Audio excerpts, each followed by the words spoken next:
Palagi kang mag-iingat ha. Sige po, tita. Masyado ka nagpapaniwala sa fake news, Mare. Nay, tignan niyo po yung drawing ko. Ang ganda, anak. Di mo pa naman nakita eh.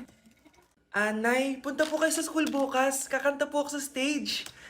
Sige anak. Pupunta ako pag may free time ako. Talaga, Nay? Yay!